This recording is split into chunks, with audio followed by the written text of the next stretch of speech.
Assalamualaikum warahmatullahi wabarakatuh. Salam sehat untuk kita semua. Semoga kita semua selalu dalam lindungan Allah Subhanahu wa Ta'ala ya. Amin ya Rabbal 'Alamin. Nah, kesempatan kali ini Mimin akan membagikan satu cerita. Nyai Dewi Serindit. Seperti apa cerita selengkapnya? Mari kita mulai.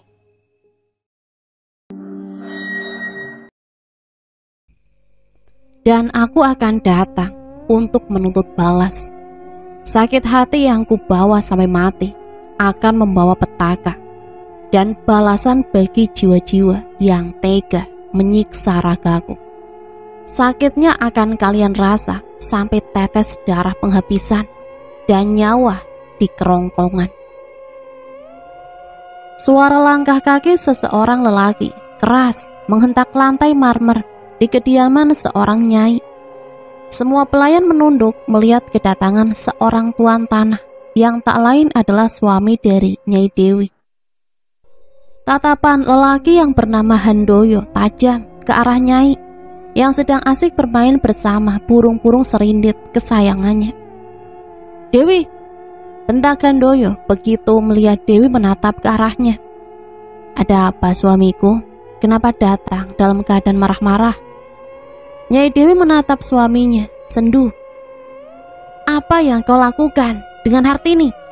Ia mengadu kalau kau mengancamnya sore kemarin," ucap Handoyo dengan tangan bertumpu di pinggang. Nyai Dewi mendekat dengan tatapan mata sendu dan segudang kesabaran. Ia sudah tahu watak suaminya yang gemar bergonta-ganti wanita. Tapi tidak kali ini, kesabarannya telah habis. Ia akan berontak sekuat tenaga yang ia punya saat ini. Wanita sundal itu mengadu macam-macam padamu, suamiku. Lantas kau percaya?" Jawabnya dengan nada datar. "Dia bukan wanita sundal, dia calon istriku." Handoyo menatap marah, bibirnya bergetar menahan emosi. "Apa? Aku tidak sudi berbagi lelaki. Cukup, selama ini kau bergonta-ganti wanita. Tapi jika sudah punya istri lagi, aku tak akan tinggal diam." Nyai Dewi mengerang, marah. Suasana menjadi panas. Semua pembantu Nyai yang jumlahnya 5 orang itu berangsur menjauh. Tak mau jadi sasaran keganasan tuan tanah Handoyo yang terkenal temperamen. Sebuah tamparan keras mendarat di pipi wanita yang berkisar 35 tahunan itu. Badannya yang ramping seketika limbung dan jatuh ke tanah. Ia memegang pipinya yang berubah merah, matanya berair menahan sakit. "Itu berperingatan untukmu, Dewi. Jika kau masih menentang, nyawa taruhannya," ucap Handoyo. Ia berbalik dan berlalu pergi, meninggalkan istrinya yang masih terduduk di lantai dengan menahan sakit akibat pukulan yang dilayangkannya. Lelaki tak bermoral itu tanpa kasihan berlalu pergi entah kemana. Nyai Dewi Serindit adalah wanita desa yang terkenal kaya, lagi baik hati. Nama sebenarnya adalah Dewi Kumalasari. Disematkan nama Serindit karena Nyai Dewi sangat menyukai burung serindit. Burung kecil cantik berwarna hijau terang dengan warna kuning di leher dan merah di ekornya. Kicau burung yang merdu menjadi pengobat lara hati Nyai Dewi yang belum juga mempunyai keturunan di usia pernikahannya yang menginjak 15 tahun. Nyai Dewi dikenal sangat pemurah, berbeda dengan suaminya Handoyo yang terkenal bengis dan temperamen. Nyai Dewi terpaksa menikah dengannya karena dijodohkan kedua orang tua mereka. Ia ingin menolak tetapi takut membuat orang tuanya kecewa. Wajah Nyai Dewi memang tidak begitu cantik, kulitnya sawo matang dengan bibir yang tipis. Matanya bulat sempurna dengan bulu mata yang lentik. Tubuhnya ramping karena sering menahan sakit hati. Suaminya Handoyo memang terkenal tampan dan kaya. Ia pun tak pernah mencintai Nyai Dewi. Menikahi Nyai Dewi hanya ingin menambah kekayaannya saja. Itu sebabnya ia gemar bermain cinta dengan banyak wanita. Hidup Nyai Dewi Serindi jauh dari kata bahagia. Ia bagaikan burung dalam sangkar emas. Hidup berkelimang harta, tapi menderita dan terkekang. Ia ingin bebas, tapi ancaman demi ancaman selalu diterimanya. Ia ingin bahagia, ingin pergi, tapi kekuatan Handoyo selalu membelenggu hidupnya. Bagaimana Mas? Apa Nyai Dewi mengizinkan kamu menikahiku? Ucap Hartini begitu melihat Tuan Tanah Handoyo di ambang pintu gubuknya. Wanita muda yang berkisar 20 tahunan itu menatap penuh harap. Hartini seorang gadis desa miskin yang berparas sangat cantik. Tubuhnya ramping dan bersih di bagian depan dan belakangnya. Kulitnya putih bersih, matanya bulat dan bulu matanya lentik. Bibirnya tipis di bagian atas dan tebal di bagian bawahnya. Rambutnya hitam tergerai. Siapapun pasti tergoda dengan kecantikannya. Para pemuda banyak yang mendekatinya, tapi ditolak mentah-mentah. Ia hanya menyukai lelaki kaya dan tampan. Itulah sebabnya ia mendekati Tuan Tanah Handoyo dengan segala cara.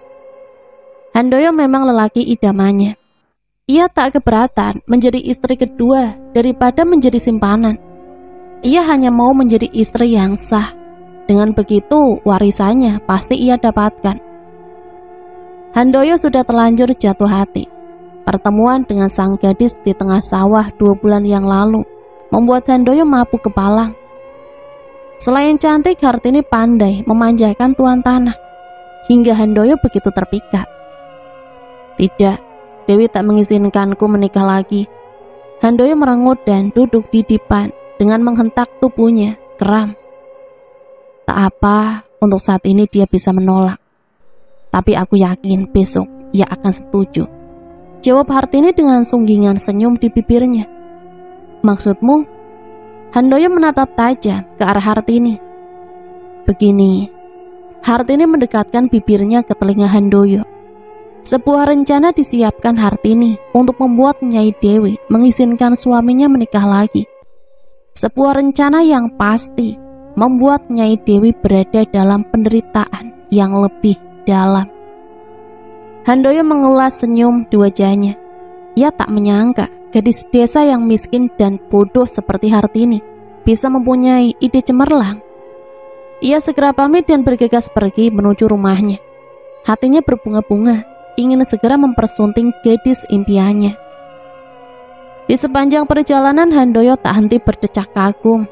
Ide brilian Hartini membuat Handoyo percaya diri dan semangat. Ia sangat yakin Nyai Dewi akan menyetujui pernikahannya. Dengan langkah tergesa, ia melangkah menuju kamar Nyai Dewi yang tertutup. Semua pelayan menunduk melihat kedatangan Tuan Tanah yang terkenal bengis itu. Mereka menatap takut ketika Tuan Tanah melewati mereka dengan wajah garangnya. Pintu didobrak paksa. Nyai Dewi terkejut. Ia yang sedang menjahit terpekik ketika jarum menusuk jari tangannya. Apa-apaan Mas? Masuklah dengan sopan. Kenapa harus mendobrak pintu segala? Nyai menatap marah sembari menghisap tangannya yang berdarah. Dewi, besok aku akan menikahi Hartini. Suka atau tidak suka, kau harus mengizinkan. Dengan gaya sombongnya, Handoyo menunjuk ke arah Nyai Dewi yang menatap nanar dengan ucapan suaminya. Tidak, aku tidak akan sudi berbagi suami, apalagi dengan wanita jalang itu. Teriak Nyai Dewi. Air mata mulai merembas di pipinya yang merah. Kalau begitu, kau harus rela 5 pelayanmu kusiksa hingga menjadi mayat, berkelimpangan di dalam rumah ini. Para algojoku sudah siap di luar. Handoyo tersenyum sinis ke arah Nyai. Wajah tampaknya berubah, menyeramkan. Maksudmu, jangan berani-beraninya kau sentuh para pelayan yang sudah kuanggap keluarga ini. Mereka lah temanku, ucap Nyai dengan terisak. Kalau begitu, izinkan aku menikahi Hartini. Atau kau tahu apa yang bisa kulakukan dengan para algojoku? Handoyo tertawa setelah mengancam Nyai yang menatapnya marah. Nyai kemudian tertunduk tangannya mengepal marah. Ia menghela nafasnya dalam, sesak. Terasa terhimpit benda berat di dadanya. Tangisnya pecah. Baiklah, kau boleh menikahi wanita itu, tapi jangan sentuh pelayanku, jawab Nyai dengan bibir gemetar. Nah, dari kemarin-kemarin seharusnya kau mengizinkan, jadi aku tak perlu mengancammu, ucap Handoyo dan ia pun berlalu.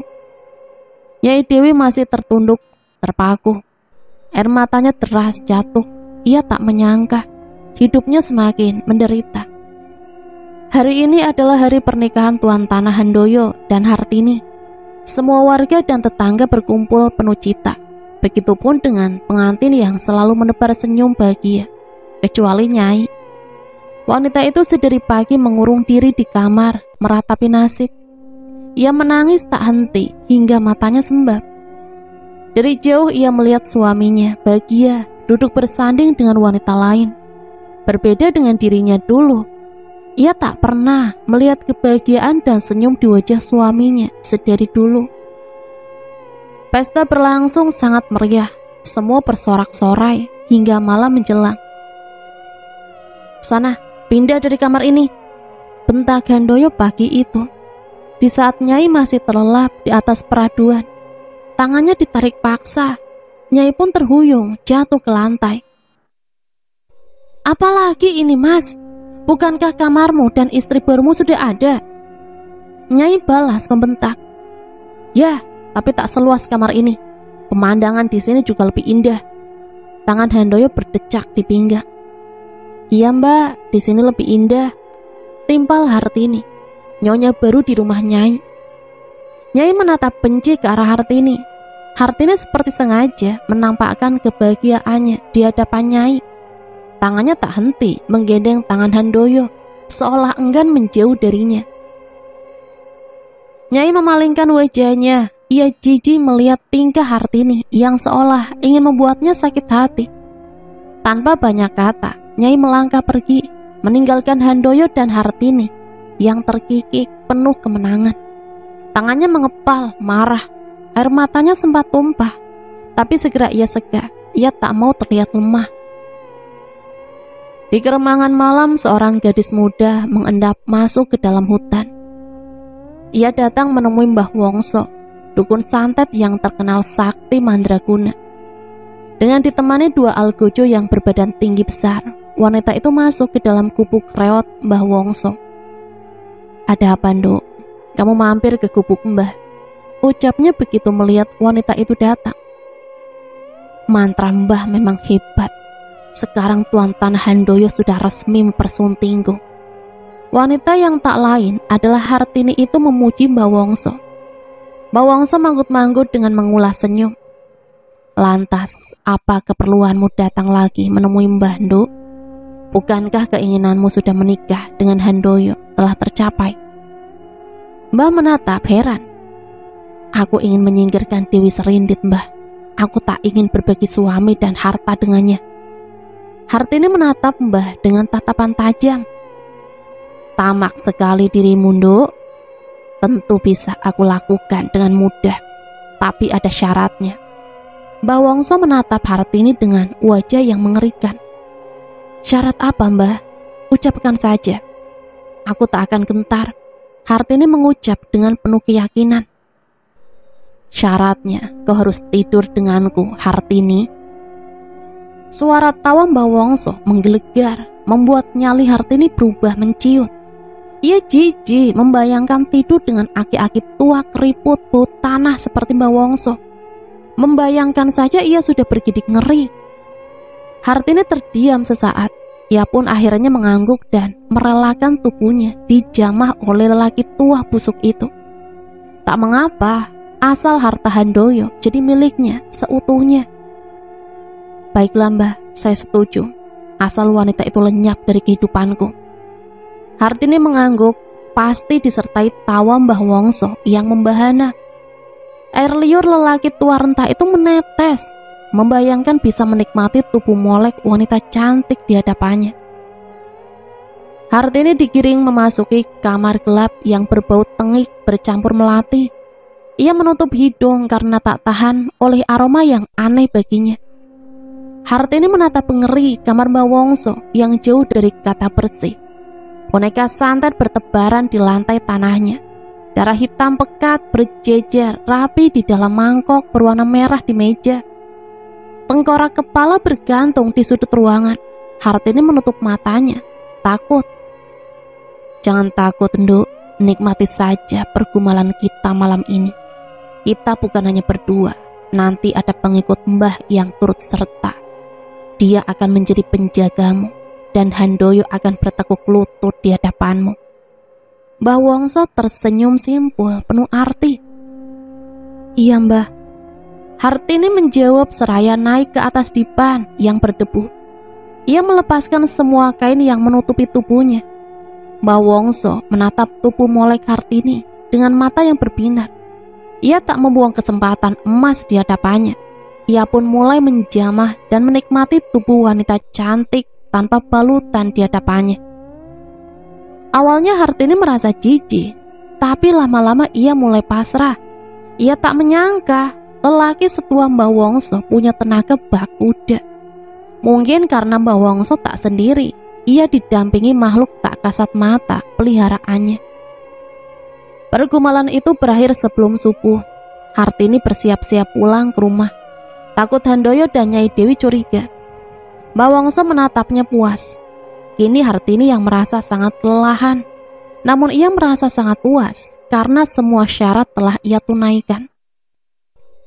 Sesampainya di kediaman Nyai, matahari sudah mulai menampakkan sinarnya. Hartini bergegas memasuki rumah lewat pintu belakang. Sial bagi Hartini, begitu menyentuh pintu ia langsung terpental. Ah, apa-apaan ini? Hartini tergolek lemah di tanah, kepalanya pusing, namun ia berusaha bangkit. Dari dalam rumah terdengar suara burung serindit riuh, berisik. Hartini heran mengapa ia tak bisa masuk ke dalam rumah. Dan bertepatan dengan kedatangannya, burung menjadi sangat berisik, seperti ada yang mengusik. Hartini merasa tubuhnya meriang dan mengelinjang hebat. Ia merasa ada hawa dingin yang melesat keluar dari kepalanya. Asap hitam membumbung dan terbang menjauhinya. Hartini berpaling dan bangun karena ketakutan. Ia berlari secepat kilat menuju pintu dan ia berhasil membuka pintu tanpa ada perlawanan. Ia pun heran karena begitu masuk ke dalam, burung-burung serindit peliharaan Nyai Dewi berhenti berkicau dan tenang seperti biasa. Dengan perlahan Hartini memasuki kamarnya yang tertutup rapat. Handoyo masih mendengkur hebat. Hartini pun merebahkan tubuhnya di atas ranjang yang berbalut sutra. Nyaman, ia pun tertidur karena kelelahan. Handoyo pergi bekerja tanpa pamit kepada Hartini. Dilihatnya wanita yang sangat ia cintai itu sangat lelah dan tertidur pulas. Ia pun bergegas keluar kamar. Di luar tanpa sengaja, ia berpapasan dengan Nyai Dewi, istri tuanya. Ia menatap Nyai dengan tatapan jijik. Entahlah, semenjak menikah dengan Hartini, ia menjadi sangat membenci Nyai Dewi. Hasutan demi hasutan yang dilontarkan Hartini membuatnya muak. Menatap wajahnya saja Handoyo merasa jengah. Mas, sejak kemarin kau bersikap dingin padaku. Apa kurang selama ini kau menyakitiku? Nyai Dewi menghentikan langkah suaminya. Ia menatap Handoyo tajam. Entahlah, aku sudah tak ingin dekat denganmu. Rasanya aku jijik bila berada di sampingmu. Lelaki tampan itu melengos dan melenggang pergi tanpa mau menatap mata Nyai. Nyai tak ingin jatuh lebih dalam. Ia memilih diam dan menyeka air matanya. Ia mulai pasrah dengan kehidupannya. Mungkin memang sudah nasib, ia akan terus menderita. Semenjak siang hingga malam hari, Hartini berdiam diri di dalam kamar, sambil sesekali memata-matai Nyai Dewi. Ia heran mengapa tak terjadi apa-apa dengan Nyai. Ia tampak sehat dan baik-baik saja. Dengan tangan yang mengepal geram, ia memukul meja di kamarnya. Dasar lelaki tua sialan, berani-beraninya kau menipuku.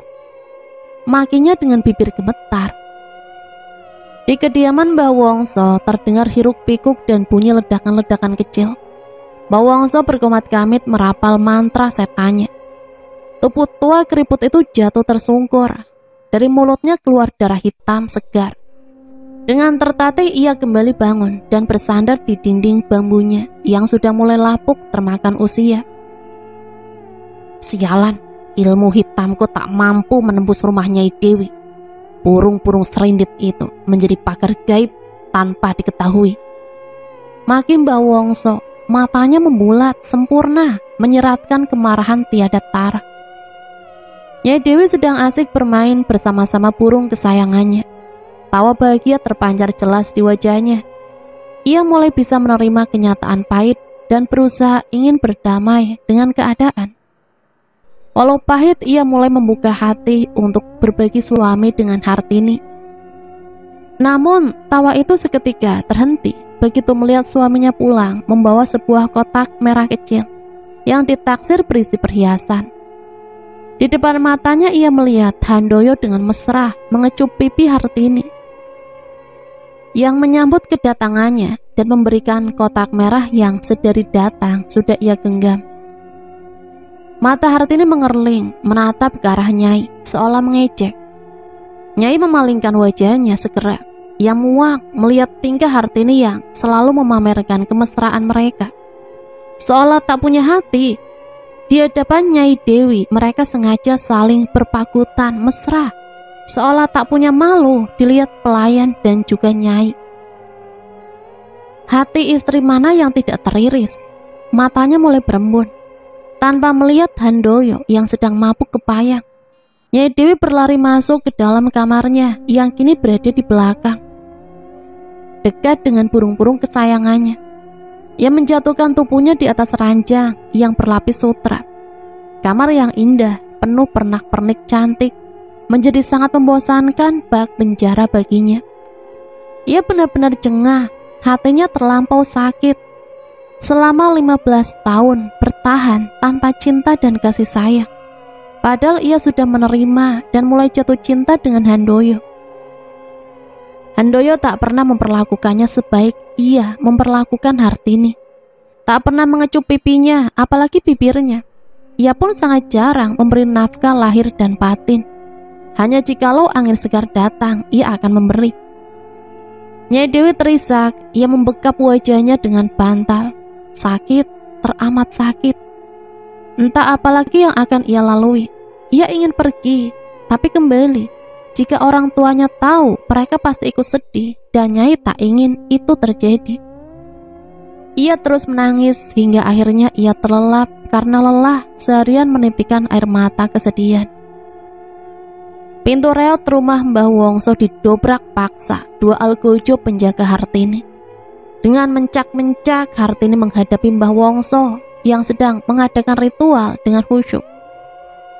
"Mbah, kau ini menipuku ya? Wanita sialan itu masih segar bugar sampai sekarang," hardiknya. "Pelankan suaramu, Nduk. Mbah mau membicarakan sesuatu," ucap Mbah sembari membakar garu. Asap mulai muncul dan memenuhi ruangan. Hartini mulai terbatuk. "Sini, duduk dulu sini," perintah Mbah Wongso. Dengan wajah cemberut, Hartini menuruti perintah Mbah dan duduk di sampingnya. "Nyai Dewi itu punya penjaga, apa kamu tahu?" ucap Mbah Wongso lirih. "Penjaga? Maksud Mbah?" Hartini mengenyeritkan dahi, heran. "Kau harus tahu, ilmu hitamku tak akan bisa menyentuh rumahnya. Jika burung-burung serindit itu masih ada di sana, merekalah penjaga Nyai," jawab Mbah Wongso. "Jangan mengada-ngada kau, Mbah, itu hanya burung," celoteh Hartini mengejek. "Burung-burung itu adalah jelmaan panglima perang dan bala tentaranya. Mereka itu goib, Nduk, dan itu adalah warisan dari nenek moyang Nyai." Mata Mbah Wongso menatap tajam ke arah Hartini. "Oh, pantas jika begitu. Kejadian aneh pagi kemarin itu ulah burung-burung sialan itu." Hartini berdecak geram, matanya merah menahan marah. "Lantas apa yang harus kita lakukan, Mbah?" "Begini, Bawongso mendekatkan bibirnya yang tebal dan hitam ke telinga Hartini. Hartini manggut-manggut dan mengulas senyum lebar di wajahnya. Matanya seketika berbinar. Pagi itu matahari enggan timbul karena ditutupi mendung. Kabut dan embun masih menutupi daun. Kicau burung serindit terdengar sangat merdu saling bersautan. Suasana di kediaman Nyai tampak lenggang. Pelayan belum ada yang bangun, sepi seperti tiada penghuni. Dengan mengendap Hartini keluar dari dalam kamarnya, membawa bungkusan hitam kecil di tangannya. Ia melangkah mendekati sangkar-sangkar burung serindit. Matanya mengedar ke segala arah, takut ada yang memergokinya. Setelah dirasa aman, ia mulai menaburkan serbuk di bungkusan yang ia bawa di makanan dan minuman burung. Ia tersenyum lebar melihat perbuatannya. Sebelum ia melangkah pergi, ia sempat berkata, "Mampus kalian, tak akan ada lagi yang bisa menghalangi niat jahatku." Hartini kembali masuk ke kamarnya, hatinya lega. Ia tinggal menunggu waktu di mana Nyai akan meraung karena sedih. Senyum jahat tersungging di bibir tipisnya. "Tidak, serindit-serinditku!" Bekik Nyai diiringi tangisan yang pecah melihat burung-burung kesayangannya mati terkapar. Belasan burung meregang nyawa, tak tersisa. Nyai Dewi menatap nanar. Ia terjatuh dan bersimpuh di lantai. Para pelayan menatap iba sang majikan.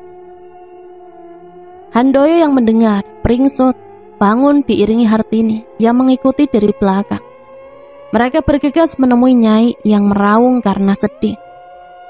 "Apa-apaan kau Dewi? Pagi-pagi buta kau bangunkan aku dengan suara jelekmu." Hardik Handoyo marah. "Kau lihat mas, semua burung kesayanganku mati tak tersisa. Ini semua pasti ulah istri mudamu." Pekik Nyai histeris. "Enak sekali kau menuduhku. Aku tak tahu apa-apa." Serga Hartini berbohong. "Benar, tak mungkin istri cantikku ini melakukan itu. Kamu jangan fitnah. Lagian itu cuma burung." Bela Handoyo sembari merangkul istri mudanya. "Udahlah mas, ayo kita kembali ke kamar. Ngapain ngurusin burung mati?" Ajak Hartini disertai anggukan dari Handoyo. Mereka pun melangkah pergi, meninggalkan Nyai yang masih tergugu, menangis meratapi hewan-hewan kesayangannya. Malam itu angin berembus sangat dingin. Di luar rumah angin kencang menggoyangkan pepohonan kesana kemari. Langit malam mendung menunggu hujan turun. Tiada bulan dan tiada bintang yang menerangi. Nyai Dewi masih tergugu di dalam kamar. Hatinya sangat hancur mengingat kematian burung-burung kesayangannya. Tiba-tiba sesuatu seperti jatuh di atas atap rumahnya. Nyai sempat terkejut, tapi kemudian ia tak peduli. Ia hanya memikirkan nasibnya tanpa burung kesayangannya. Tiba-tiba udara di dalam kamar menjadi dingin dan anyep. Hawanya sungguh tidak mengenakan. Bulu kuduk Nyai seketika merinding. Nyai menjadi ketakutan. Ia memilih menutup wajah dan tubuhnya dengan selimut tebal. Tak lama ia pun terlelap. "Sayang, hari ini mas izin mau ke kamarnya ya. Kasihan juga sudah lama tidak dijamah." Ucap Handoyo menggerling manja ke Hartini. Wajah Hartini yang manis berubah kecut. Dalam hatinya terbakar cemburu. "Iya, pergilah ke istri tuamu yang peot itu. Awas saja kalau baru sebentar sudah masuk kembali ke kamarku," ancam Hartini. "Sehari saja sayang, mas janji besok kembali ke pelukanmu," rayu Handoyo dengan melingkarkan tangannya di pinggang Hartini. Satu kecupan mendarat di lehernya membuat Hartini tersenyum kembali. Handoyo melangkah pergi meninggalkan Hartini di kamarnya. Ia sebenarnya kasihan melihat Nyai yang sedari kemarin mengurung diri di kamar karena duka yang mendalam. Walaupun Handoyo tak pernah mencintainya, tapi dia tetap manusia biasa yang punya rasa iba. Ia berharap kehadirannya bisa sedikit mengobati luka hati Nyai. Handoyo membuka pintu kamar Nyai. Indera penciumannya menangkap aroma busuk yang sangat menyengat. Ia segera menutup hidungnya dengan tangan. Dilihatnya Nyai sedang duduk membelakanginya dengan suara terisak. Semakin ia melangkah mendekati Nyai, bau busuk itu semakin menguar. Serasa ingin muntah, tapi segera ditahan. Handoyo menepuk pelan bau Nyai. Nyai sempat tersentak dan memalingkan wajahnya. Mata Handoyo membulat melihat wajah istrinya. Astaga, apa yang terjadi denganmu, Dewi? Pekiknya. Ia beringsut mundur menjauh. Aku tak tahu, Mas. Begitu bangun, wajah dan tubuhku berubah menjadi seperti ini. Raung Nyai Dewi. Ish, aku tak sudi menyentuh wanita menjijikan seperti dirimu, Dewi. Rasanya ingin muntah melihat borokmu yang bau busuk itu. Hardik Handoyo. Ia membalikkan badan dan berlari kencang, meninggalkan Nyai yang terduduk terpaku. Nyai hanya bisa pasrah dan menangis terseduh. Nyai Dewi tak mengerti kenapa tubuh dan wajahnya bisa berubah menjadi sangat mengerikan seperti itu. Tumbuh borok dan luka bernanah di sekucur wajah dan tubuh. Gatal tak terkira. Ia ingin menggaruk tapi takut bertambah parah. Ia hanya bisa pasrah dan mengurung diri di dalam kamar. Para pelayan dengan setia menemani Nyai Dewi. Mereka bergantian merawat luka dan mencari obat penawar untuk Nyai. Anehnya bukan sembuh, luka itu malah bertambah banyak dan malah ada sebagian yang mengeluarkan belatung. Tubuh Nyai Dewi bertambah kurus semenjak ia sakit. Handoyo dan istri mudanya tak pernah menunjukkan batang hidungnya. Mereka seolah enggan dekat dengan Nyai Dewi yang memang menjijikan. Kondisi Nyai Dewi semakin memprihatinkan. Kini tinggal tulang berbalut kulit. Untuk bergerak pun ia sangat susah. Ibu dan ayahnya histeris melihat keadaan Dewi. Mereka berniat membawa anaknya pulang ke rumahnya, tapi Dewi menolak dan tetap ingin tinggal. Di perjalanan pulang, rombongan ayah dan ibu Nyai Dewi dihadang perampok. Mereka dengan sadis membantai keluarga Nyai dan anak buahnya, hingga tak tersisa. Mayat mereka dibuang ke dalam hutan. Kini Nyai Dewi tinggal sendiri, tanpa teman, tanpa keluarga. Mampukah Nyai Dewi bertahan? Mayat kedua orang tua Nyai ditemukan setelah seminggu pencarian. Mereka sudah membusuk dan sulit dikenali. Nyai hanya bisa menangis histeris. Untuk duduk sendiri pun Nyai sudah tak mampu, apalagi ditambah boroknya yang kian membusuk menjalari tubuh. Handoyo dan Hartini tak pernah sudi melihat, apalagi mendekati kamar Nyai. Bau busuk tubuh Nyai seketika menguat ketika pintu kamarnya terbuka, membuat yang lewat mual dan ingin muntah. Para pelayan pun hanya datang memberi makan. Mereka tidak ada yang bisa berlama-lama di dalam kamar. Mereka tidak tahan, kepala mereka pusing jika masuk ke sana. Nyai sangat maklum dengan kondisinya. Ia tak pernah sakit hati, hanya tangis yang menemani. Ia kian pasrah, hanya tinggal menunggu kedatangan kematiannya tiba. Mas, buang saja Nyai Dewi itu. Perutku mual jika dia lama-lama berada di sini. Lagian dia udah gak ada gunanya. Hasut Hartini malam itu saat Handoyo sedang asik santai membaca buku. Mata Handoyo menerawang. Ia manggut-manggut tanda setuju. Iya, kamu benar sayang. Wanita itu menyusahkan saja. Handoyo berdecak geram. Besok malam buang ia ke hutan. Syarat saja, dia kan sudah tidak bisa apa-apa. Beri Algojo uang lebih, anggap sebagai bonus karena bisa menyingkirkan wanita busuk itu. Kembali Hartini menghasut Handoyo. Mata Handoyo berbinar, ia menatap Hartini lekat. Segera ia memanggil para pengawal kesayangannya. Mereka mendengarkan titah sang tuan tanah dengan seksama. Bonus besar yang dijanjikan membuat mereka gelap mata. Pintu kamar Nyai Dewi didobrak paksa. Nyai yang lemah hanya menatap nanar ke arah para Algojo yang bertubuh kekar. Mereka memakai topeng untuk menghilangkan identitas. Nyai sempat berteriak lemah, tak kalah tangan-tangan kekar itu menarik tubuhnya kasar. Ia sempat berontak walaupun tenaganya kalah besar. Ia akhirnya pasrah. Sebagian pelayan Nyai berusaha menolong, tapi dengan mudah para Algojo membanting dan melempar mereka hingga mulut mereka mengeluarkan darah. Sedangkan yang lain hanya diam, mematung karena ketakutan. Mereka tak berani melawan. walau hati mereka teriris melihat Nyai yang diseret paksa tanpa bisa berontak. Nyai melihat jalan gelap dengan lemah, air mata mengalir deras, meratapi nasibnya yang tragis.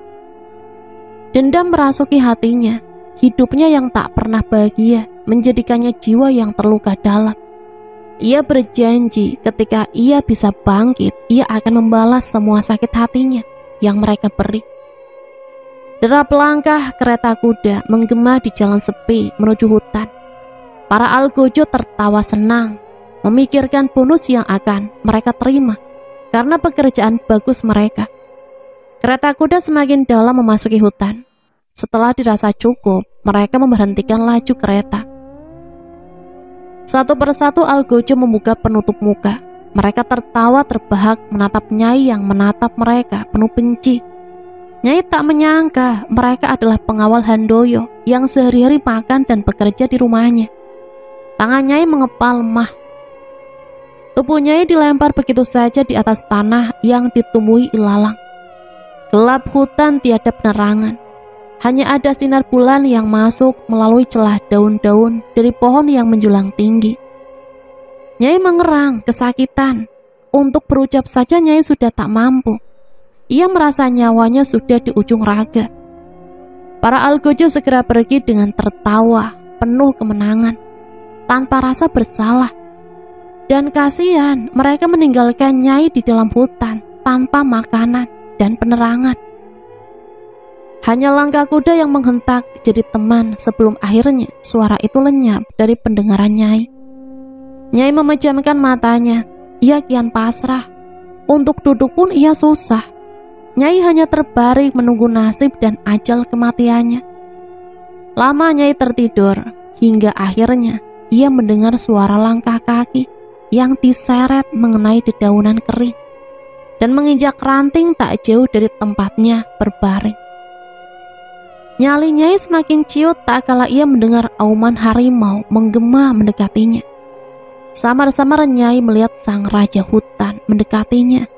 Tubuhnya yang terkena sinar bulan tampak berkilat. Nafas sang raja hutan berhembus di telinga Nyai. Nyai pasrah jika akhirnya harimau menjadikannya santapan malam ini. Gigi tajam sang raja hutan mengenai pipi Nyai. Lidahnya menjelati wajah Nyai yang dipenuhi bau. "Kumbang, kemarilah." Suara seseorang tiba-tiba menghentikan harimau. Ia berlari menuju asal suara. Nyai menghela nafas lega. Suara langkah kaki kian mendekati Nyai. Samar-samar Nyai melihat wanita tua, bungkuk, bertongkat, menatap ke arahnya. Nyai menatap lemah. Wanita keriput itu memerintahkan si Kumbang untuk menggendong tubuh Nyai. Dengan hati-hati nenek membantu Nyai naik ke punggung Kumbang. Harimau jantan bertubuh besar yang berbobot sekitar 100 kg lebih itu dengan santai membawa Nyai. Mereka berjalan beriringan masuk ke dalam hutan, menerjang semak dan pepohonan tinggi menjulang, naik turun bukit dengan cepat. Walau nenek sudah tua renta, tapi nenek sangat kuat dan lincah. Mereka akhirnya tiba di sebuah gubuk kayu yang kokoh. Nenek membantu Kumbang untuk naik tangga dan masuk ke dalam rumah. Lampu lentera menyala terang. Hawa di dalam rumah hangat dan menenangkan. Nyai kembali bernafas lega. Hatinya menjadi tentram. Nyai mereka letakkan di atas ranjang dengan kasur dan kain penutup yang sangat lembut. Nenek menatapnya sendu. Ia kemudian beranjak pergi meninggalkan Nyai. Nyai hanya bisa menatap tanpa banyak berucap. Tangannya sangat lemah hingga tak mampu berbicara. Nenek kembali datang membawa secangkir air untuk Nyai. Ia membantu Nyai duduk bersandar di tepi ranjang. Sedangkan si Kumbang asik menjilati bulunya di ruang tengah. "Minumlah, Nduk. Setelah kamu meminum ini, tenagamu akan kembali muncul," ucap nenek dengan mengulas senyum di wajahnya yang keriput. Nyai mengangguk pelan. Ia kemudian menyeruput jamu yang nenek berikan. Pahit hingga terasa lengket di lidah, tetapi Nyai tetap meminumnya perlahan. Dengan sabar nenek menyuapinya. "Terima kasih, Nek, sudah menolongku," ucap Nyai lirih. Benar kata nenek, tenaganya berangsur terkumpul kembali. "Iya, Nduk. Malang benar nasibmu, punya suami jahat, orang tua yang sudah tiada, dan kini kau kena guna-guna," seloroh nenek. Nyai menatap heran, dari mana nenek tahu semua tentang dirinya dan guna-guna. "Kau tak perlu heran, aku tahu semua tentang dirimu, termasuk dengan belasan burung kesayanganmu yang semua mati dibunuh." Nenek kembali bercerita. Nenek tahu dari mana?" ucap Nyai terbata. "Tak perlu kau tahu, yang harus kau lakukan sekarang, sehatkan tubuhmu dan balas dendammu. Aku akan membantumu dengan segenap jiwaku." Nenek menatap tajam mata Nyai. "Iya, Nek, terima kasih telah sudi membantuku," jawab Nyai terguguh. Ada rasa haru menelusup ke hatinya. Akhirnya ada seseorang yang ingin membantunya. Tangisnya seketika pecah. "Jangan menangis, Nduk. Jiwa yang lemah hanya akan membuatmu menjadi tertindas selamanya," gerutu nenek. "Tapi, Nek..." "Panggil aku Nek Iroh," bentak nenek. Iya, Nek," saut Nyai.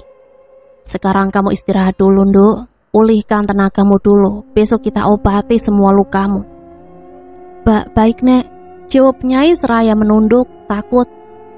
Nyai kemudian berbaring dan menutup matanya. Ia mulai tenang, semangatnya kembali terkumpul. Harapan demi harapan kini bermain di kepalanya. Balas dendam akan ia lakukan. Hari baru untuk Nyai pun dimulai. Kicau burung bersaut-sautan di dalam hutan belantara. Suara orang hutan dan binatang hutan lainnya riuh rendah seolah mengajak bersahabat. Dengan dibantu Nek Iroh, Nyai melangkah perlahan keluar dari rumah. Sinar matahari menerpa tubuhnya yang penuh borok dan luka menganga. Setiap melangkah, belatung yang menempel di borok Nyai satu persatu berjatuhan. Nenek tanpa rasa sungkan dan jijih merangkul Nyai dan membawa Nyai ke halaman rumah. Di sana sudah tersedia ember besar yang terbuat dari kayu. Ember berisi air kembang dan juga tanaman berkhasiat lainnya. Aroma airnya sangat wangi dan menenangkan. Nyai berendam di sana. Nenek dengan sabar membasuh tubuh Nyai dari belakang. Air diguyur dari kepala. Nyai merasa sangat tenang. Tubuhnya segar. Belatung yang menggerogoti tubuhnya perlahan keluar dan mati bergelimang di atas air. Pergerakan binatang kecil itu tak lagi dirasakan Nyai. Selesai mandi, Nyai disuguhkan secangkir jamu berwarna hitam. Aromanya sangat pekat. Nyai meneguk jamu perlahan. Ia sangat menikmati jamu yang terasa sangat pahit dan lengket di kerongkongan. Nek Iroh kembali membawa semangkok sup beraroma khas yang memanjakan indera penciuman Nyai. Ia serta-merta melahap sup nikmat yang disediakan Nek Iroh. Ia memang sangat lapar. Sejak kemarin sebutir nasi pun belum tersentuh olehnya. Menikmati hidangan sedap di dalam hutan belantara, disuguhi pemandangan indah, bukit dan lembah, serta ditemani seekor harimau, menambah kenikmatan dalam menyantap makanan. Hatinya tenang, tentram, dan damai. Tak terasa Nyai sudah 1 bulan tinggal di dalam hutan bersama Nek Iroh dan si Kumbang, harimau kesayangan Nek Iroh. Sekarang Nyai sudah sehat dan menjadi sangat kuat. Nek Iroh mengajarkan banyak ilmu, termasuk ilmu dalam. Nyai pun kini menjadi sangat cantik berkat ramuan Nek Iroh. Wajah Nyai menjadi muda dengan kulit yang putih bersinar. Tubuhnya menjadi berisi dan montok. Rambutnya sehat, tergerai dan bersinar. "Dewi." Nek Iroh memanggil Nyai. Ia pun mendekat ke arah Nek Iroh. "Iya, Nek," saut Nyai pelan. "Sudah saatnya kamu kembali, Nduk. Nenek rasa kamu sudah cukup kuat, Nduk." Nenek menatap dalam mata Nyai. "Tapi, Nek, nanti nenek dengan siapa? Atau biarkan aku pergi sendiri, Kumbang tak usah ikut denganku." Nyai menatap Nek Iroh sedih. "Tak apa, aku di sini sendiri. aku memintamu untuk membalaskan dendamku pada Handoyo, suamimu, saut nenek. Maksud nenek? Nyai menatap heran. Dahulu, 10 tahun silam, saat musim paceklik, kami meminjam uang kepada suamimu, Handoyo. Nenek beranjak dari duduknya. Tapi saat musim panen tiba, hasil yang didapat sangat sedikit, dan kami tidak mampu melunasi hutang kami. Hingga Handoyo menyiksa anakku, Darmono, yang kini menjelma menjadi Kumbang. Jelas nenek. Kumbang? Ya, Kumbang adalah anakku. Karena kekejaman Handoyo, putraku hampir meregang nyawa. Darmono hampir tewas dengan luka bacok di sekujur tubuh. Beruntung aku bisa membawanya pergi ke dalam hutan. Di situ kami bertemu Ki Ageng, dan dialah yang menyelamatkan Darmono. Tapi dengan ilmu yang diberikan Ki Ageng, Darmono harus pasrah, menjelma menjadi harimau jadi-jadian. Sambil bercerita, tatapan Nyai Iro lurus menatap hutan. Lantas, apakah Kumbang bisa kembali ke wujud manusia, Nek? Tanya Nyai penasaran. Tentu bisa. Ketika bulan purnama datang, Kumbang akan kembali ke wujud manusianya. Sudahlah, sekarang kau bersiap-siap. Nanti malam segera keluar dari hutan. Jangan buang waktu, percuma. Seloroh Nyai Iro, matanya merah menyimpan dendam. Baik, Nek, aku akan membalaskan dendam kita berdua. Mereka harus menerima karma dari perbuatan kejam yang mereka lakukan selama ini. Seru Nyai sembari berlalu pergi, masuk ke dalam rumah dan bersiap-siap untuk pergi ketika malam datang. Ketika malam datang, Nyai sedang bersiap pergi. Sebelum pergi, Nyai menyempatkan diri memeluk Nyai Iro erat. Air matanya turun deras mengingat budi baik Nyai Iro yang tulus menolongnya. Ia menaiki punggung Kumbang yang kokoh. Kumbang melesat bak anak panah. Hentakan kaki Kumbang menggertakkan tanah sekitar, membuat hewan-hewan lari tunggang langgang. Aumanya menggema memenuhi seisi hutan. Hanya butuh 1 jam, ketika sampai akhirnya mereka masuk ke kampung warga. Dengan mengendap, Nyai dan Kumbang mencari tempat istirahat. Mereka akhirnya menemukan sebuah gubuk tak berpenghuni di tengah hutan. Gubuk itu cukup kokoh dan juga lumayan luas. Mereka memutuskan untuk istirahat di sana. Di dalam gubuk tidak terlalu gelap. Sinar bulan masuk melalui celah-celah lubang. Nyai memilih berbaring di samping Kumbang dan memeluknya. Nyai merasa sangat damai bisa tidur di atas bulu Kumbang yang lebat. Mendengar dengkuran Kumbang hingga ia pun terlelap. Nyai terjingkat tak kala tangannya menyentuh sesuatu. Benda itu datar, hangat dan berbulu tipis. Nyai meraba dengan pelan. Dirasakannya benda itu bergerak, naik turun perirama. Seketika ketakutan menyerang. Perlahan ia mulai membuka matanya di keremangan. Matanya seolah mau lepas ketika ia melihat sosok di depannya. Siapa kamu? Tanya Nyai tergagap. Ia beringsut mundur hingga punggungnya menyentuh dinding. Ini aku, Nyai, si Kumbang, ucapnya memastikan. Tidak mungkin, ucap Nyai tak percaya. Ia benar-benar tak percaya melihat pemuda tampan yang bertelanjang dada di hadapannya. Pemuda dengan kulit putih dan dada bidang yang ditumbuhi bulu tipis. Wajahnya terbilang sangat tampan dan berbadan atletis.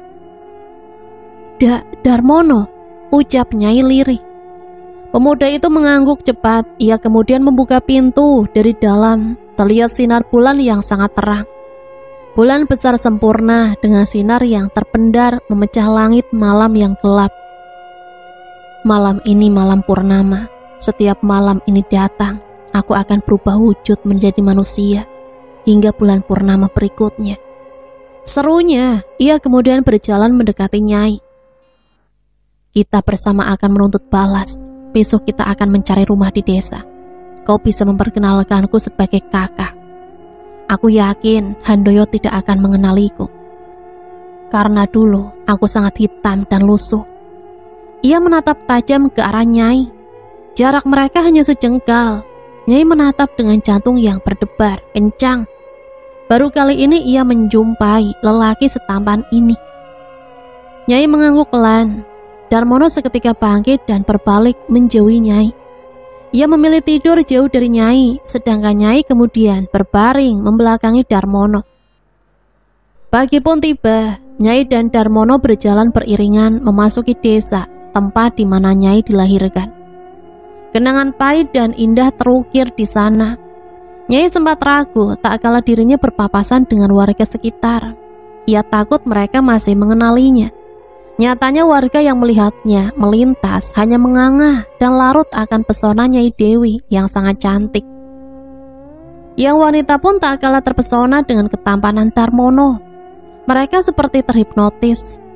Yang sedang berjalan langsung terdiam, yang sedang menampi beras pun seperti menjadi patung. Nyai menghentikan langkahnya ketika bertemu seorang nenek. Ia mendekati si nenek yang sedang menyapu. "Permisi, Nek, apakah di sini ada rumah yang disewakan? Aku dan kakakku kebetulan baru pindah ke desa ini," ucap Nyai dengan sopan. "Kebetulan di gubuk ini nenek tinggal sendiri. Apa kalian mau menyewa di sini? Hitung-hitung untuk jadi teman nenek yang sebatang kara ini," ucap nenek memelas. "Baiklah, Nek, kami setuju," angguk Nyai cepat. "Kalau begitu, mari silakan masuk," ajak nenek dengan senyuman lebar mengembang di wajahnya. Nyai mengedarkan pandangannya di gubuk sang nenek. Gubuk bambu yang terbilang tua itu masih sangat kokoh dan nyaman ditempati. Nyai merasa sangat nyaman berada di situ, begitupun Darmono. Berita tentang kecantikan Nyai rupanya sampai juga ke telinga Handoyo. Ia sangat penasaran dan ingin segera bertemu dengan Nyai. Sikapnya yang mulai berubah membuat Hartini curiga. "Mau kemana kau, Mas?" ujar Hartini begitu melihat Handoyo keluar dari dalam kamar dengan pakaian rapi. "Ada urusan jual beli tanah," ucapnya sekenanya. "Sepagi ini?" saut Hartini curiga. "Sudah, jangan banyak tanya, yang penting uang untukmu cukup kan? Di pikiranmu kan cuma ada uang, dan uang," hardik Handoyo. "Tapi Mas," belum sempat Hartini berucap, Handoyo sudah melenggang pergi, membuatnya dongkol setengah mati. "Dasar laki sialan," umpatnya dalam hati. Malam itu tak kalah angin berhembus kencang disertai hujan rintik. Para algojo Handoyo sedang asik bercengkrama di pos yang sengaja Handoyo buat untuk memudahkan para algojo menjaga rumahnya. Hawa yang dingin menusuk hingga ke tulang, tak menyurutkan kegembiraan para algojo. Sambil sesekali mereka menyeruput kopi dan mengunyah pisang goreng panas. Mereka bermain kartu untuk melepas lelah dan kantuk. Andai ada gadis cantik, pasti lebih asik. Seloroh salah satu dari 9 algojo sembari tertawa riang. Mana ada cewek cantik di tengah malam begini? Kalaupun ada, pasti hantu. Seru yang lainnya. Iya juga ya, tapi jangan ngomongin hantu, bikin takut. Mana suasana mencekam seperti ini? Ucap yang lain mengingatkan. Untuk beberapa detik mereka terdiam. Tengkuk mereka tiba-tiba terasa dingin dan berat. Dari arah luar gerbang terdengar langkah kereta kuda. Mereka bersamaan menatap ke arah luar. Nampak kereta kuda berhenti tepat di luar gerbang. Dari kereta kuda turunlah seorang wanita cantik menggunakan kain batik yang terlilit cantik di pinggang. Kebaya motif bunga pink membalut tubuh sintalnya dengan buah dada sebagian menyembul keluar, membuat mata keranjang para algojo berbinar. Mereka seketika mendekat, bak kucing mengendus ikan asin. Gadis cantik melambai manja, membuat jiwa kelakian mereka meronta. Kulit putih dengan rambut diikat ke belakang. Kain yang menutup di atas paha membuat si burung berontak ingin keluar kandang. Pesona gadis itu sungguh memperdaya mata. Mereka mendekat, memastikan jika gadis cantik di hadapannya bukanlah hantu atau demit. Menatap dari ujung kaki hingga ujung rambut. Setelah diyakini itu memang manusia, mereka saling berpandangan. Senyum simpul seperti ada maksud tertentu. Mau cari siapa, Neng? Salah satu dari mereka mulai membuka percakapan. Maaf, akang-akang ganteng, Neng mau tanya alamat. Jawabnya manja. sengaja memainkan rambutnya yang dikucir ke belakang, menampakkan lehernya yang putih mulus. Singkat sebentar, "Mau Neng?" ucap mereka berbarengan. "Sudah larut malam Kang, tapi jika ada yang berkenan, Neng minta tolong antarkan," pinta si gadis dengan manja. Para algojo berebutan untuk mengantar si gadis misterius. Si gadis memilih 4 orang untuk mengantarnya ke alamat yang dituju. 4 orang itu kemudian naik ke kereta. Dan kereta yang dikemudikan seorang pria muda yang sangat tampan mulai melaju pelan. Karena asik mengobrol ngalor ngidul, mereka tidak menyadari jika laju kereta masuk ke dalam hutan. Mereka begitu terpesona dengan kecantikan sang gadis. Mereka baru menyadari tak kala kereta sudah masuk jauh ke dalam hutan, di mana pepohonan rindang berjajar dan suasana amat gelap. Kereta berhenti mendadak. Mereka berpandangan heran. "Lah, kenapa kita masuk ke dalam hutan?" saut mereka. Turun kalian," hardik si gadis. Mereka masih kekeh duduk di dalam kereta. Kepala si gadis tiba-tiba menggeleng ke kanan dan ke kiri. Mereka masih menatap penuh tanya sampai ketiga. Leher itu seperti terpatah. Kepala gadis memutar cepat ke belakang dengan tubuh menghadap ke depan. Ia terkekeh menatap tajam ke arah algojo. Dari mulutnya keluar binatang kecil mengerikan berwarna hitam yang merayap. Binatang kecil hitam yang disebut lintah itu mengeliat di sela tubuh si gadis. Begitu juga pria tampan di sampingnya yang berulang kali memuntahkan kalajengking dan kelabang. Serta-merta mereka ingin beranjak turun dan keluar dari kereta. Namun kaki mereka terasa terpaku di sana. Sulit digerakkan, bibir mereka gemetar, tangis mereka membahana. Mereka meronta, tapi tubuh mereka tak mampu bergerak. "Kenapa kalian takut? Aku Nyai Dewi Serindit, wanita yang kau telantarkan di dalam hutan tanpa belas kasihan." Lintah, kelabang, dan kalajengking merayap di kaki hingga kepala para algojo.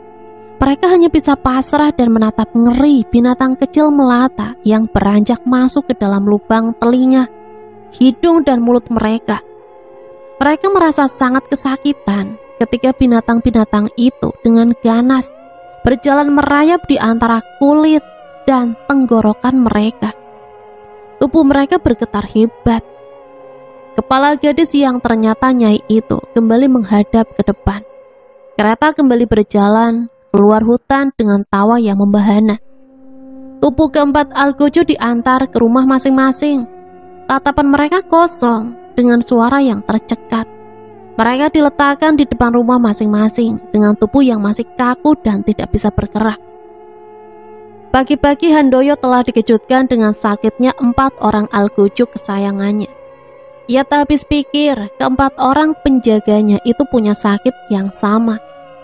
Ketika ia datang menjenguk, tubuh mereka kaku, membiru, dan perut mereka membusung. Wajah mereka pucat, tatapan kosong, dan berbau anyir. Keluarga para algojo mengaku pasrah dengan penyakit tiba-tiba mereka. Handoyo berusaha membawa ahli pengobatan untuk menyembuhkan mereka, namun nihil. 2 hari berikutnya mereka tewas dengan mengeluarkan darah segar di hidung, telinga, dan mulut. Perut mereka berlubang dan keluar binatang kecil merayap keluar. Hingga para pelayat lari ketakutan melihat binatang yang mereka sebut lintah, kelabang, dan kalajengking. Handoyo bergidik ngeri melihat salah satu algojonya yang meregang nyawa di depan mata. Ia pun berlari pergi meninggalkan tempat itu dan berjalan tergesa menuju rumahnya. Tak sengaja Handoyo menabrak seorang wanita muda. Ia menatap wanita dan meminta maaf. Maaf Neng," ucapnya gugup melihat wanita muda cantik dengan kulit putih bersihnya. Wanita itu tersenyum manis. Ia kemudian membungkuk untuk mengambil barangnya yang terjatuh. Tak sengaja Handoyo melihat 2 gunung kembar yang menyembul keluar, montok, putih, dan menggemaskan. Ia tersipu malu tak kala si wanita sadar dan segera menutup mahkota berharganya. Seketika Handoyo lupa pada Hartini yang menunggunya di rumah. "Iya mas, gak apa-apa, saya permisi mas," pamit si wanita. "Kenapa buru-buru Neng?" ucapnya berusaha menahan si wanita. Ia belum puas menikmati kecantikan wanita di hadapannya. "Iya mas, saya harus segera pulang, nenek saya menunggu di rumah," jawabnya dengan sopan. "Boleh mas antar, wanita secantik kamu bahaya pulang sendiri," rayu Handoyo dengan kerlingan mata. Wanita itu mengangguk pelan dengan senyum terulas di wajahnya yang putih. Mereka berjalan beriringan. Hingga di depan rumah nenek, Handoyo melepas Nyai dengan berat hati. Ia terpesona melihat kemolekan tubuh Nyai. Nyai tersenyum sebelum ia berpamitan dan melenggang pergi. Handoyo mengulas senyum tipis. Setidaknya hari ini ia tahu di mana gadis cantik itu tinggal. Ia pun berbalik badan dan segera melanjutkan perjalanan menuju kediamannya. Hartini menatap heran wajah suaminya yang tampak sumringah. Senyumnya terkembang lebar di wajahnya. "Senang banget kamu mas, habis dapat lotre ya?" tanyanya curiga. "Bukan urusanmu," jawabnya cuek. Hartini bertambah dongkol mendapat perlakuan Handoyo yang semakin berubah. "Mas," Hartini menggapai tangan suaminya, namun dengan segera ditepis kasar. Mata Handoyo merah padam. Ia seperti jijik dengan Hartini. "Kamu akan segera kuceraikan. Aku sudah muak padamu, istri mata duitan," hardiknya kasar. "Kau kira aku bodoh, hah? Aku bukan Dewi yang bisa dengan mudah kau singkirkan. Kau pasti punya simpanan lain kan?" bentaknya geram. Handoyo memilih pergi tanpa berucap sepatah kata pun. Ia melenggang tanpa mempedulikan Hartini yang mengomel seorang diri. Dalam hati Handoyo menyesal pernah mengkhianati Nyai. Ternyata Hartini tidak sebaik yang ia kira. Hartini hanya ingin uangnya saja. Terbukti di saat dirinya di rumah, Hartini tak pernah menjalankan tugasnya sebagai istri. Hartini menatap kepergian Handoyo dengan perasaan dongkol dan geram. Tangannya mengepal, marah. Dalam hati ia berjanji akan mencari tahu apa penyebab suaminya berubah. Malam tiba, Handoyo memilih tidur membelakangi Hartini. Dengkurannya kuat membuat Hartini sulit tertidur. Ia terjaga, apalagi ketika suaminya mengigau menyebut nama seorang wanita. Neng Ringgit," panggilnya. "Ringgit," ucapnya lirih. "Besok akan ku cari siapa itu Ringgit." Tangannya mengepal, geram. Pagi buta Hartini sudah meninggalkan rumah bersama 2 pengawal setianya. Ia bertanya ke seluruh warga desa yang dijumpainya. Mereka serentak menunjuk rumah gubuk yang lumayan terawat di pinggir jalan. Rumah sederhana dengan tanaman bunga anyelir di kanan dan kirinya. Dengan hentakan kaki menahan amarah, Hartini melangkah, congkak. Ia ingin melihat seberapa cantik wanita yang membuat suaminya tergila-gila. Hartini mengetuk keras pintu di hadapannya. Tak lama dari dalam, sebuah wajah terukir di balik pintu. Pintu terbuka perlahan. Wajah yang semula samar kini tampak jelas. Sosok pria tampan bertelanjang dada menatap Hartini dengan senyuman yang sangat menawan. Sesaat Hartini terdiam dan terpaku, terpesona oleh ketampanan sang pria. Rambut yang tergerai sebatas bahu, hidung mancung, mata coklat dan bibir tipis dengan kulit yang putih. Dadanya bidang dan atletis. "Iya nyonya, ada yang bisa saya bantu?" ucap sang pemuda ramah. Saya mau mencari Ringgit." Hartini menundukkan wajahnya, malu. Ringgit sedang di sawah membantu nenek, ia belum pulang. "Apa masih lama?" Hartini berusaha memastikan. "Sepertinya masih lama. Jika berkenan silahkan menunggu di dalam," ajak si pemuda sopan. Hartini mengangguk pelan. Ia pun melangkah masuk, duduk dengan manis. Matanya tak sekejap pun berpaling dari pemuda. Ia terhipnotis oleh ketampanannya. Mereka saling bertukar cerita hingga sore menjelang, tapi Ringgit tak juga tiba. Akhirnya Hartini berpamitan pulang. Hartini memerintahkan 2 pegawainya untuk mencegat Ringgit ketika pulang dari sawah. Kedua pengawal mengangguk dan segera menuju sawah. Sedang Hartini pulang ke rumah. 2 pengawal menatap bengis ke arah wanita muda dan seorang nenek renta yang berjalan beriringan. Dengan wajah sangar mereka menyeret wanita muda dan mendorong nenek hingga nenek jatuh ke pinggir sawah. "Nenek!" Bagi wanita itu, nenek hanya menatap sedih si wanita yang meronta diseret oleh kedua pengawal. Sampai wanita itu hilang di ujung jalan. Nenek tak mampu menolongnya. Wanita itu dibawa masuk ke dalam semak belukar dan dilempar begitu saja di atas rumput ilalang. 2 pengawal dengan beringas membuka pakaian mereka. Mereka sangat bernafsu melihat wanita molek dengan kain yang terbuka sampai paha, memamerkan kulit putihnya. Mereka menatap wanita cantik itu dengan penuh nafsu. Wanita itu yang semula mengibah, meminta belas kasihan, tiba-tiba bangkit dan terkikik mengerikan. Ia menjatuhkan tubuhnya ke tanah, kepalanya memutar ke belakang, merayap dengan mata putih dan lidah yang menjulur keluar. Serta-merta 2 penjaga terlonjak ketakutan. Tubuh mereka yang polos berusaha mundur, menjauh dari wanita mengerikan di depannya. Wanita itu merangkak perlahan dengan tawa yang membahana. Dari mulutnya keluar lintah yang terus-menerus jatuh dan merayap mendekati kedua penjaga. Mereka terus mundur ke belakang, menghindari lintah yang berjumlah ratusan, dan juga wanita yang merangkak semakin mendekat. Hingga salah satu dari mereka menoleh ke belakang. Tak jauh dari mereka terdapat jurang yang amat dalam. "Aku mohon, maafkan aku," ucap salah satu dari mereka. Ia tetap melangkah mundur ke belakang dengan kaki gemetar. Jarak antara mereka dan jurang tinggal 100 langkah lagi. Tiba-tiba wanita itu berhenti. Ia kemudian tegak, kepalanya kembali memutar, matanya kembali normal. Lintah menghilang dalam sekejap. Kedua penjaga pun menghentikan langkah mereka. "Kalian ingat aku? Aku adalah wanita yang kalian tinggalkan tanpa belas kasihan di dalam hutan. Aku adalah Nyai Dewi Serindit, dan aku akan menuntut balas akan sakit hatiku." Pakiknya membuat 2 penjaga bergidik ngeri dan saling berpandangan. Maafkan kami, Nyai. Kami hanya menjalankan tugas dari Tuan Handoyo," saut mereka ketakutan.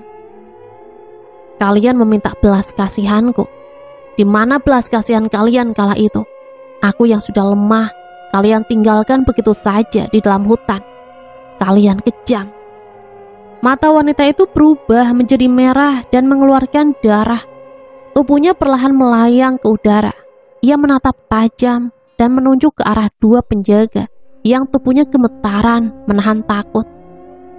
"Kini saatnya kalian menerima pembalasanku," teriaknya. Bersamaan dengan suaranya yang membahana, burung-burung beterbangan karena takut. Angin kencang dan semua binatang lari tunggang-langgang mencari tempat berlindung. Kedua penjaga terlempar ke udara dan jatuh ke dalam jurang yang dalam. Tubuh mereka remuk dan bersimbah darah. Mereka meninggal di tempat. Nyai Dewi tersenyum puas. Satu persatu orang yang menyiksanya sudah binasa. Ia kembali ke wujud semula dan melenggang pergi meninggalkan 2 penjaga yang terkapar tak bernyawa. Nenek tidak apa-apa?" tanya Nyai ketika menjemput nenek yang masih terduduk lemah di pinggir sawah. Matahari mulai turun, hari mulai senja, dan langit berubah jingga. "Duk," ucap nenek sembari memeluk Nyai Dewi erat. Ia menangis sesegukan. "Kau tidak kenapa-napa, Duk. Nenek khawatir memikirkan keadaanmu." Nenek masih terus terisak. "Ringgit tak apa, Nek. Ayo kita pulang." Ringgit akan membopong nenek. Nenek dan Nyai Dewi yang menyamar sebagai Ringgit pulang bersamaan. Hati nenek lega karena Nyai selamat. Dengan perlahan Nyai membopong nenek yang sudah dianggap seperti ibunya sendiri. nenek yang tulus menyayanginya. Setibanya di rumah, mereka disambut Darmono dengan seulas senyuman. Nyai melirik Darmono dan dibalas anggukan olehnya, seperti bahasa isyarat. Setelah nenek beristirahat, Nyai kemudian berbincang dengan Darmono di teras rumah. 2 penjaga sudah tewas tadi sore. Berarti 3 penjaga lagi yang masih hidup, ujar Nyai dengan mata menatap lurus ke depan. Aku bisa menjebak mereka masuk ke sini. Hartinilah yang akan membawa mereka ke rumah ini. Sahut Darmono. Pemuda tampan itu menatap Nyai lekat. Hartini? Nyai memalingkan wajahnya dan menatap ke arah Darmono. Dari mana kau tahu wanita sialan itu? Cecar Nyai menatap serius. Ia tadi kemari menunggu dirimu. Dan aku yakin sekali 2 pemuda itu Hartinilah yang menyuruh, ucap Darmono. Iya, aku juga tahu itu. Kau juga pasti jatuh cinta kepada Hartini kan? Seperti Handoyo, ucap Nyai ketus, tersirat nada cemburu di ucapannya itu. Tentu tidak, tapi tak tahu jika Hartini menyukaiku. Kenapa? Kau cemburu ya? Ledek Darmono. Enak aja. Nyai beranjak dari duduknya. Ia hendak berbalik ketika tangan kekar Darmono menarik tangannya kuat. Tubuh Nyai mendarat di dada bidang Darmono. Tangan Darmono melingkar di pinggang Nyai kuat. Nyai berusaha berontak. Pipinya bersemu merah. Ia tak mampu menahan gejolak di dalam dada. Jantungnya berdegup kencang ketika wajahnya hanya berjarak sekilan dari wajah tampan Darmono. Darmono menatap lekat. Angin malam dan suasana sepi menambah kesan romantis. Seumur hidup Nyai tak pernah merasakan getaran seperti ini. Tubuh Darmono yang kekar menghangatkan tubuh Nyai yang diterpa semilir dinginnya angin. Wajah Darmono kian mendekat. Satu kecupan mendarat di pipi Nyai. Nyai memejamkan mata dan meresapi sentuhan lembut sang lelaki. Darmono kemudian berbisik, aku jatuh cinta padamu semenjak kita pertama bertemu. Selesaikan urusanmu dan berbahagialah bersamaku selamanya. Nyai terdiam dan tak lama berucap, jangan terlalu berharap, aku tak butuh cinta dari siapapun. Hatiku sudah beku. Nyai melepaskan pelukan Darmono. Dalam hatinya, Nyai sesungguhnya mulai jatuh cinta. Selain tampan, Darmono adalah pemuda yang sangat baik. Ia mampu memperlakukan wanita dengan sopan. Sangat jauh berbeda dengan Handoyo, mantan suaminya. Ia melenggang pergi meninggalkan Darmono di teras. Hatinya pilu. Ia hanya takut untuk jatuh cinta lagi. Sakit yang membekas belum juga hilang. Darmono menatap nanar kepergian Nyai. Dalam hati ia berjanji untuk bisa meluluhkan hati Nyai. Cintanya tulus dan itu akan ia buktikan walau nyawa taruhannya. Nyai berbaring di peraduan dengan air mata yang jatuh satu persatu. Matanya terpejam, namun pikirannya melayang jauh. Ia ingin berteriak, ingin juga bahagia seperti yang lain. Tapi, apa mungkin? Apa? Tidak mungkin! Teriak Hartini begitu mendengar 2 penjaganya tewas mengenaskan di dasar jurang. Warga yang tidak sengaja melihat, mayatnya tak dapat diangkat karena dasar jurang teramat dalam. Kenapa 2 penjagaku bisa berada di daerah situ? Bentak Handoyo. Ia terlihat sangat marah karena kembali ia harus mendapat berita buruk kepergian penjaga kesayangannya. Kini tinggal tersisa 3 orang pengawal. Dan itu tak cukup untuk menjaganya. Ah, sudahlah, tak perlu kau tahu kenapa mereka bisa berada di sana. Yang ingin kukatakan, apa yang kau lakukan di rumah wanita bernama Ringgit itu? Apa wanita itu kekasih barumu? Selidik Hartini. Matanya tajam menatap Handoyo. Kau kira siapa dirimu? Wanita miskin yang kupungut dari tempat sampah. Sekali sampah, kau tetap sampah. Sudah, aku mau pergi. Handoyo melenggang pergi dengan tawa yang menyayat hati. Hartini terdiam. Ia tak menyangka Handoyo yang dulu sangat baik kini menjadi sangat cuek dan perkataannya sangat kasar. Ia menyesal walaupun bergelimang harta, tapi ia sangat tersiksa. Hartini memerintahkan 3 pengawalnya untuk menculik Darmono dan juga Nyai. Mereka menyekap Darmono dan Nyai di rumah tua jauh dari permukiman. Tanpa sepengetahuan Hartini, ternyata Handoyo mengawasi gerak-gerik istrinya itu. Ia memata-matai Hartini dari jauh. Darmono dan Nyai disekap di kamar yang berbeda. Langkah Hartini terhenti di kamar Darmono. Ia masuk ke kamar pria tampan itu yang tangan dan matanya diikat erat. Ia membuka penutup mata sang lelaki. Darmono menatap tajam ke arah Hartini. "Apa maumu, Nyonya?" ucap Darmono. "Aku mau kamu," jawab Hartini. Ia lalu memerintahkan para penjaganya untuk mengikat Darmono di atas ranjang. Perlahan Hartini mendekat dan melucuti pakaian Darmono. Ia berusaha berontak, tapi ikatan terlalu kuat. Hartini mulai buas. Ia mulai menciumi leher dan wajah Darmono. Tanpa ia sadari, Handoyo telah hadir dan memperhatikan tingkah bejat istrinya di depan mata. "Oh, jadi ini tingkah lakumu di belakangku," bentak Handoyo. Hartini terkejut mendengar suara suaminya. Ia menghentikan kegiatannya dan langsung menoleh ke asal suara.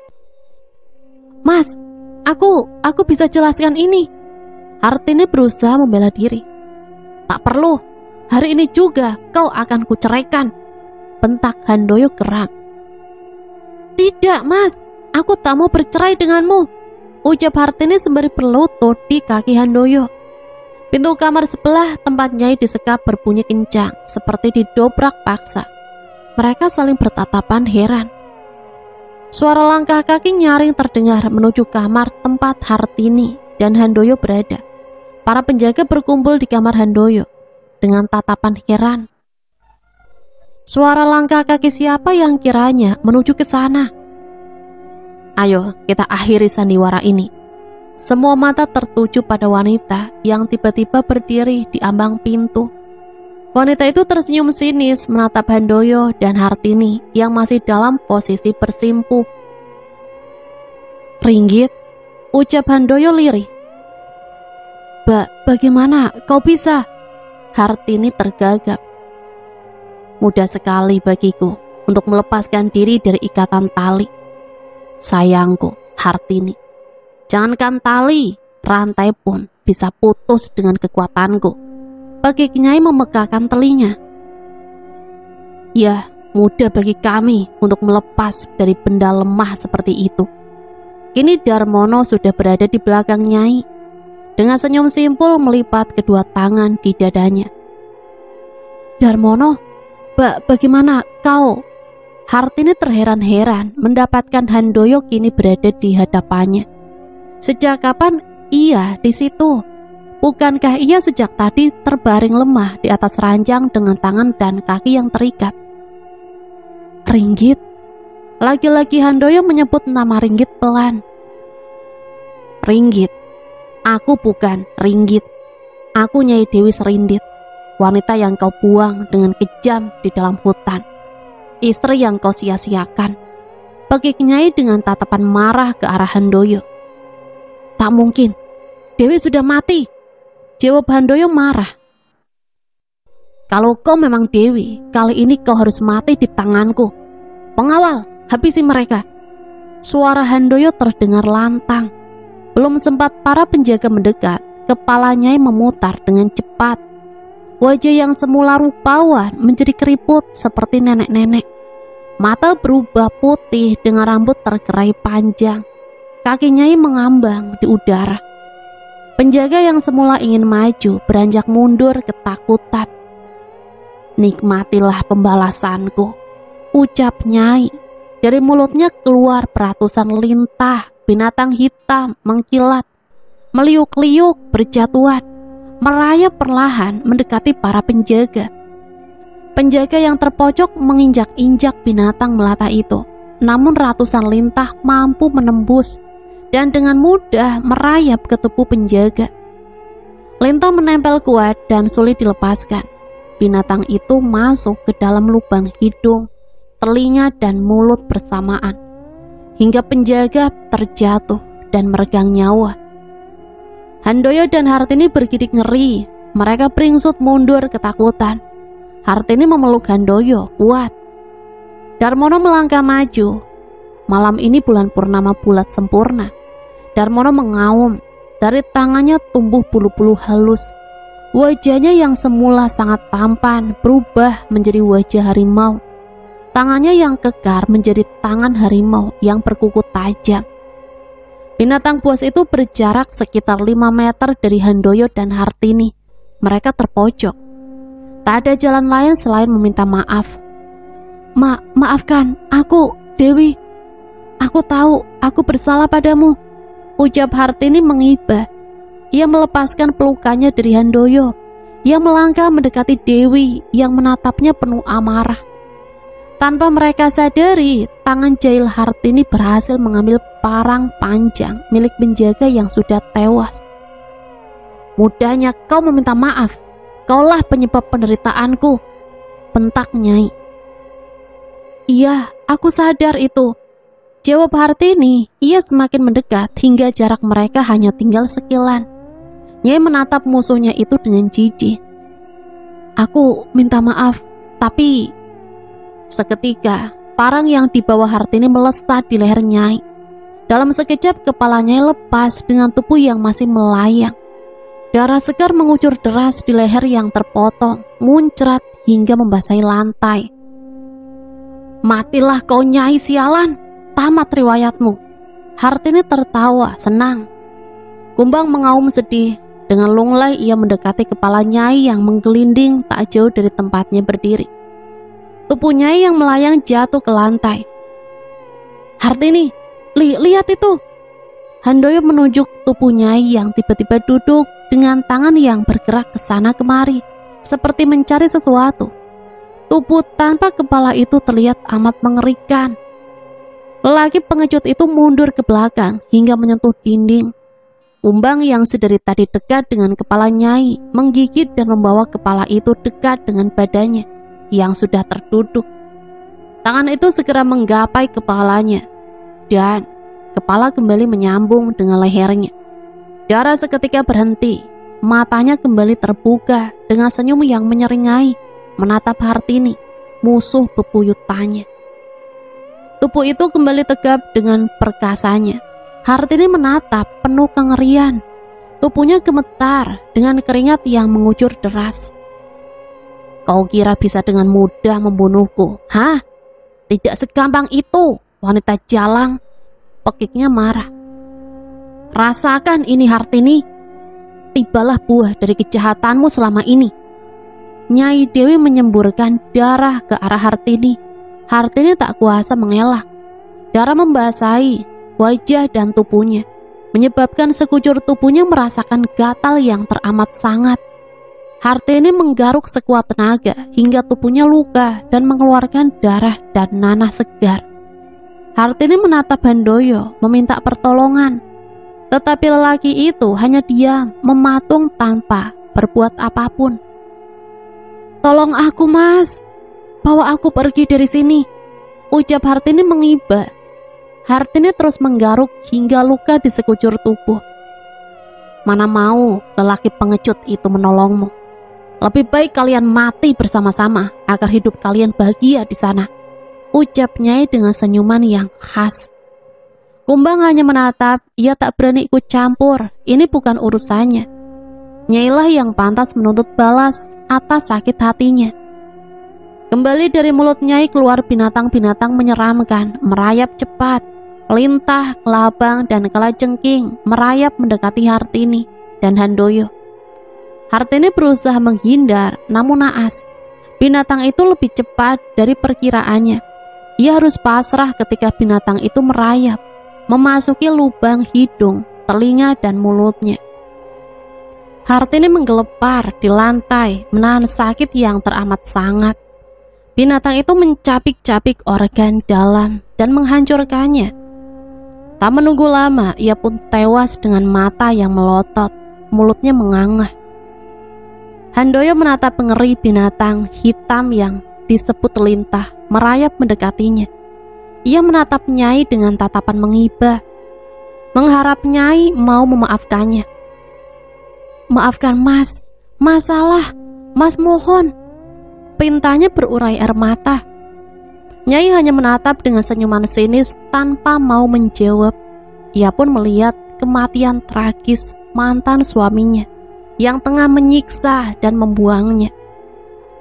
Linta semakin mendekat dan merayap. Walaupun Handoyo berusaha keras menginjak dan menyingkirkan binatang jelata yang menjijikan itu, tangannya mengibas-ibas.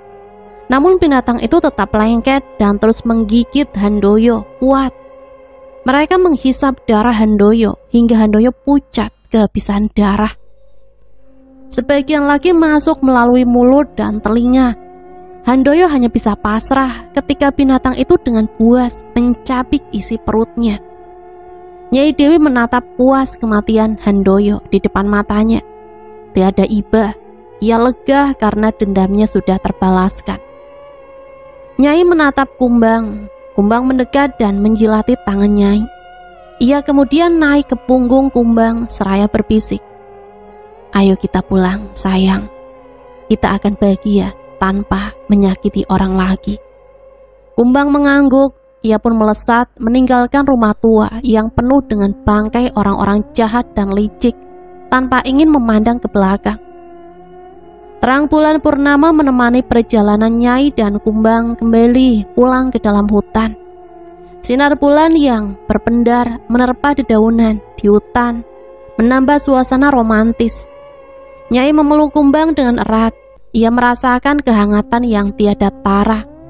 Ia menyadari arti cinta sesungguhnya dari sosok Darmono yang bersarang di tubuh Kumbang. Nyai disambut gembira dengan Nek Iroh. Pelukan erat diterimanya sebagai bentuk kebahagiaan. Dendam Nek Iroh telah terbalas, begitupun Nyai. "Nek, ada yang ingin aku sampaikan. Aku harap nenek tidaklah marah." Nyai menatap Nek Iroh lekat. "Ada apa, Nduk? Sepertinya sangatlah serius." Nek Iroh berbalik menatap heran. "Aku mencintai Darmono, Nek. Baru kali ini aku merasakan cinta yang tulus dari seorang pria." Nyai menunduk, menyembunyikan pipinya yang bersemu malu. Nenek mendekat dan tersenyum penuh arti. Ia menyentuh dagu Nyai. Pandangan Nyai lurus menatap Nek Iroh. "Kalau begitu, kau harus memanggilku Mak. Aku tak mungkin memisahkan kalian, karena kalian saling mencintai. Aku merestui kalian." Ucap Mak Iroh penuh haru. "Tapi Mak, apa kami bisa bersatu? Bagaimana dengan ilmu yang kini membelengguku, Mak?" Nyai menutup kedua matanya. "Jika kau ingin bersamanya, kau harus sabar menunggunya hingga bulan purnama tiba.